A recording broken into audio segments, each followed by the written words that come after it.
Welcome to my channel प्रकाश नगन। लोक शिक्षण संचालनालय मध्य प्रदेश भोपाल 25/1/2022 और आदेश क्रमांक 136। आइए पूरी खबर जानते हैं। समस्त जिला शिक्षाधिकारी मध्य प्रदेश, विकास खंड जिला शिक्षाधिकारी मध्य प्रदेश, अतिथि शिक्षकों के माह दिसंबर के मानदेय भुगतान करने विषयक संचालनालय के द्वारा स्वीकृत आदेश 131 दिनांक 19/1/2022।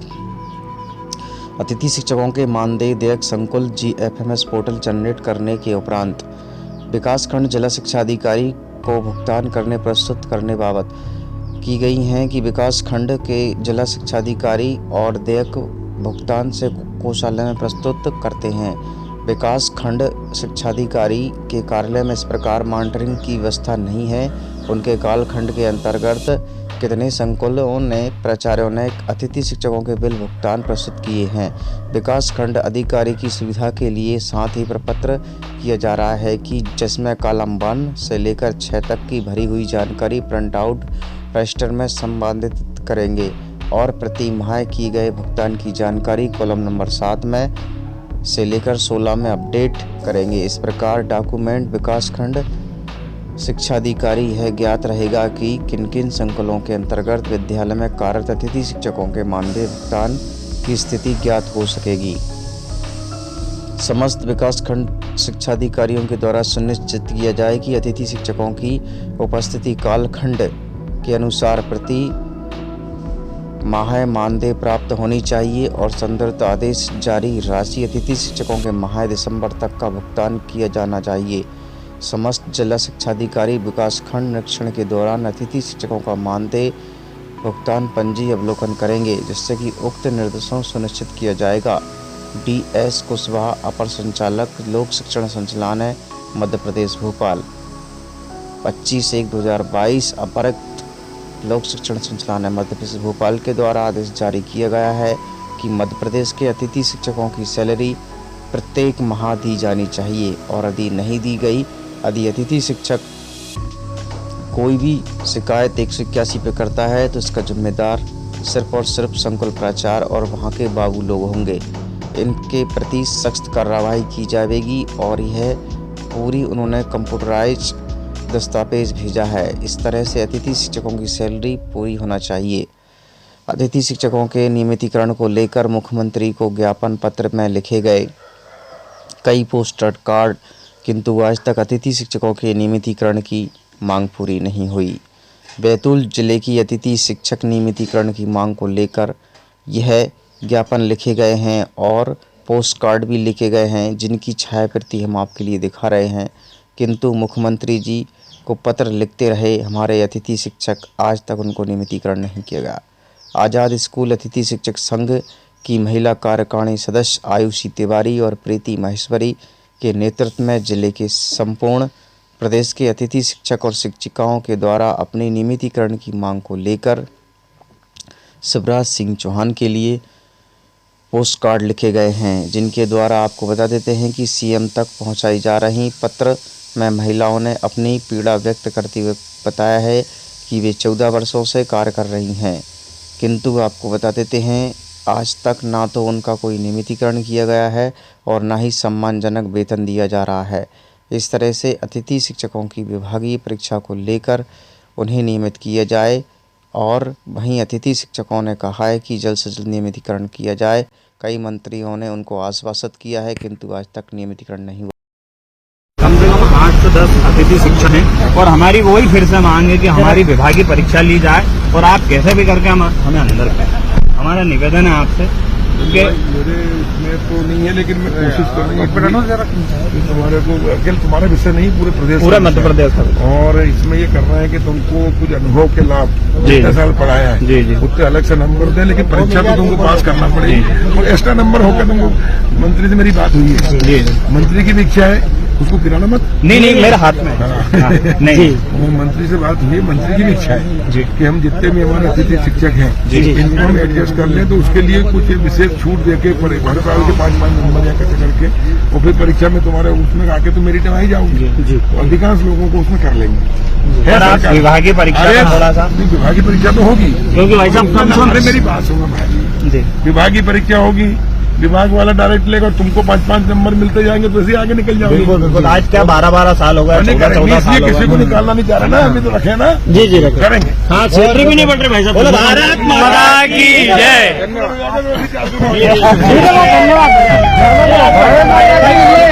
और हमारे शिवराज सिंह चौहान जी से हम यही निवेदन करते हैं कि इस 26 जनवरी के त्यौहार पर हम अतिथि शिक्षकों का नियमितीकरण जल्द से जल्द कर दें।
सबको पक्का करो, हम उतारे तोरी यार तुम ना हम पे करो ये जुलम। बढ़ती महंगाई में घुटती दम, साल कई हो गए यूं पढ़ाते हुए, आज भी ना हुए पक्के हम। हे मामा तेरे भांजे हम। इज्जत की रक्षा नहीं कर पाए, जो हमेशा सौभाग्यवती स्त्री का आशीर्वाद देते हैं और हिंदुत्व की रक्षा के लिए कहते हैं। आज इन्होंने मुगल शासन से ज्यादा, अंग्रेजों से ज्यादा अत्याचार किया है। किसी अंग्रेज शासक ने, किसी अंग्रेज ने ये नहीं कभी किया था कि हिंदुओं की पत्नियों औरतों का सुहागन होते हुए भी वो बाल मुड़वाए, जो इस शासन में हुआ है। केंद्र में, राज्य में बीजेपी की सरकार है। देख लो कितना हाहाकार मचाई है इस सरकार ने कि शिक्षक और महिलाएं जो आज अपने सुहाग के रहते हुए अपने केशों का परित्याग करके और अपने भाइयों को, बहनों को जो कि देवलों को प्राप्त कर चुके हैं, मृत्यु सैया पर जा चुके हैं, उनको श्रद्धांजलि दे रही है।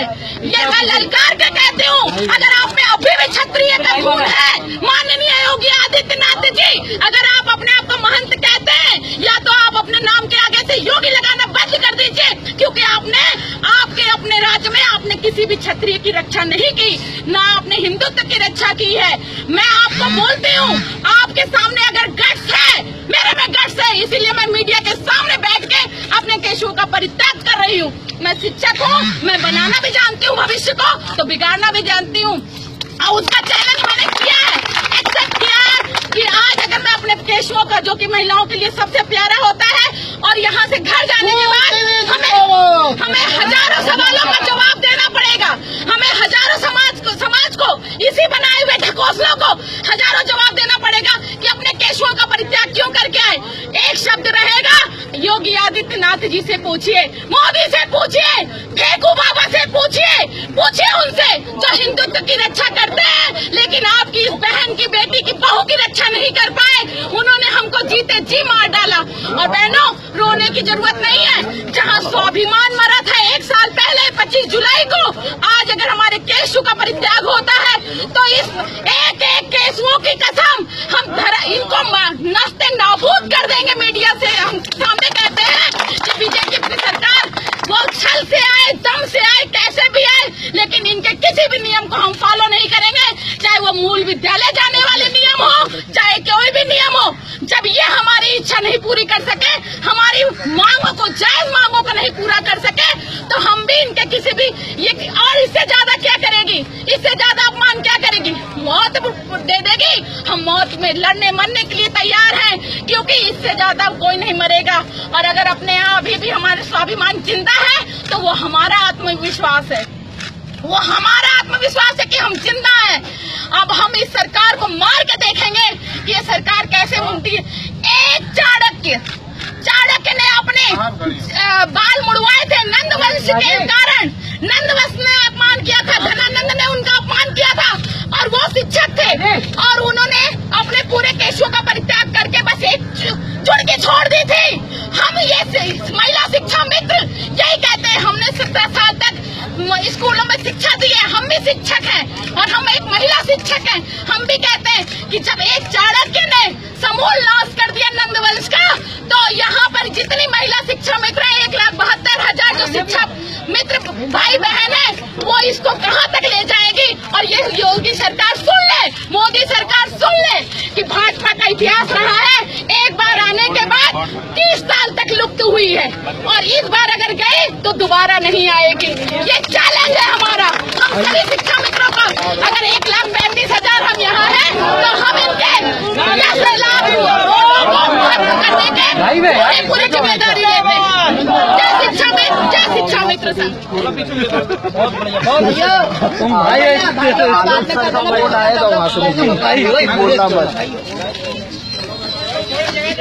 सरकार ने छोड़ा ही क्या है,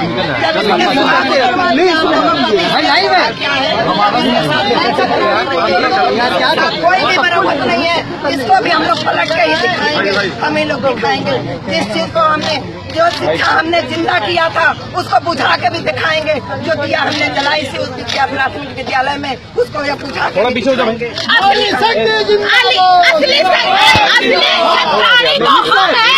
हमारे अंदर, हमारी धमनियों में छतरी का खून बहता है। ये योगी आदित्यनाथ छतरी नहीं है, इसके धमनियों में किसी छतरी का रक्त नहीं बनता। ये कोई योगी महंत नहीं है, ये मोदी कोई भी सन्यासी नहीं है। इन्होंने अपने अगर परिवार का परित्याग किया है तो सिर्फ अपने स्वार्थ के कारण किया है, और हम अपने केशों का परित्याग कर रहे हैं तो अपने बच्चों के लिए, अपने परिवार के लिए कर रहे हैं।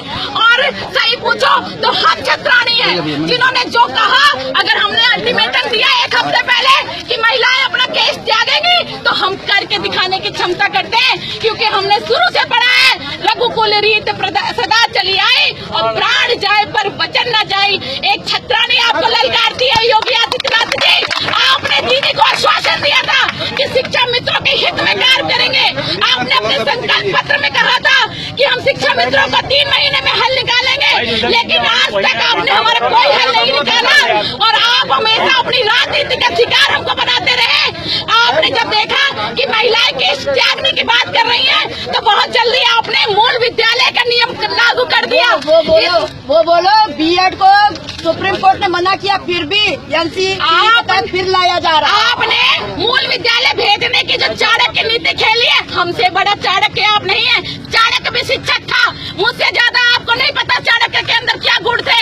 और आपने जो ये पासा फेंका है मूल विद्यालय भेजने का, हम अच्छी तरह जानते हैं। आप ये साबित करना चाहते हैं, ये हाई कोर्ट को भेजना चाहते हैं लिखकर कि हमारे यहाँ कोई भी पैरा टीचर नहीं है, सभी शिक्षा कर्मी है, शिक्षा मित्र है। और आप हमको निकाल देना चाहते हैं, हमको वो मानदेय नहीं देना चाहते जो 38,878 आता है, केंद्र में पास होता है।